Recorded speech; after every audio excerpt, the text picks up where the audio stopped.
আরে পাত্র সেরে সে সৌমেন ব্যানার্জির রটন্ত কালী মায়ের মন্দির থেকে চলো তোমাদের আজ ঘুরিয়ে আনি। আর এই মন্দিরের এখানে আসলে কিন্তু একটা শান্তশিষ্ট পরিবেশ তোমরা দেখতে পাবে।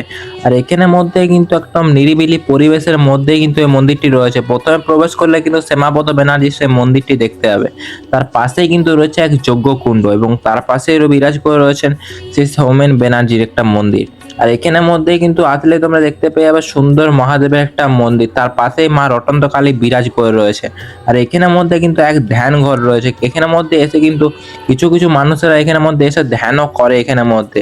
আর এই ধ্যান ঘরের ভিতরের মধ্যে কিন্তু বহু মানুষ এসে এখানের মধ্যে ধ্যান করে, দেখতেই পাচ্ছ। নমস্কার। এই মায়ের নাম হচ্ছে রটন্তী কালীমা, নিশ্চয়ই আপনারা জানেন। ইতিহাস বলতে এই মন্দিরটার বয়স হচ্ছে মোটামুটি 50 বছরের উপরে। এই মায়ের ইতিহাস বলতে যেখানে মাকে প্রতিষ্ঠা করা আছে তার থেকে আরেকটু পেছন দিকে চলে গেলে যে মাঠের সাইড আছে, ওখান থেকে একটা বাচ্চা ছেলে রূপে মা আবির্ভাব দিয়েছিল আমাদের। অ্যাকচুয়ালি আমার দাদু শ্যামাপদ ব্যানার্জি তাকে দর্শন পেয়েছিলেন। তার পরের জেনারেশন আমার বাবার নাম নিশ্চয়ই আপনারা দেখেছেন, সামনে আপনাদের হয়তো দেখিয়েছে। আমি হচ্ছে সৌমেন ব্যানার্জির ছেলে। তো এই মন্দিরটা আমি এখন পরিচালনা করি।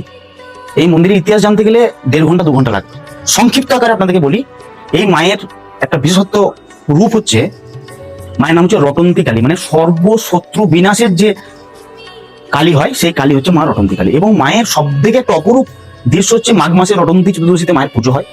সেদিন পূজার দিন বিশেষ কিছু পূজা বা বিশেষ কিছু আচার বিধি হয়, সেই বিধি অনুযায়ী মায়ের পূজা হয়। আর এই প্রতিষ্ঠার করার পেছনে বলতে বাচ্চারূপী যে মেয়েটি, সেই মেয়েটি অদৃশ্যমান হয়ে যায় এবং দাদুকে স্বপ্নাদেশ করে যে আমি তো তোর ঘরের মা, তুই আমাকে এখানে প্রতিষ্ঠা কর। সেই রূপ থেকে আমাদের বাড়ি এখান থেকে একটু 1 কিলোমিটার দূরে, কিন্তু এখানে মাকে, যেহেতু মাকে এখানেই পা গেছিল, তাই মাকে এখানে প্রতিষ্ঠা করা। সব থেকে বড় কথা কি, এই মন্দিরের একটা জিনিস কি, মা কাউকে খালি হাতে ফেরায় না। তার যত বাধা বিপত্তি যাই আসুক না কেন, জীবনে যত বাধাই আসুক না কেন, মা কিন্তু খালি হাতে ফেরায় না।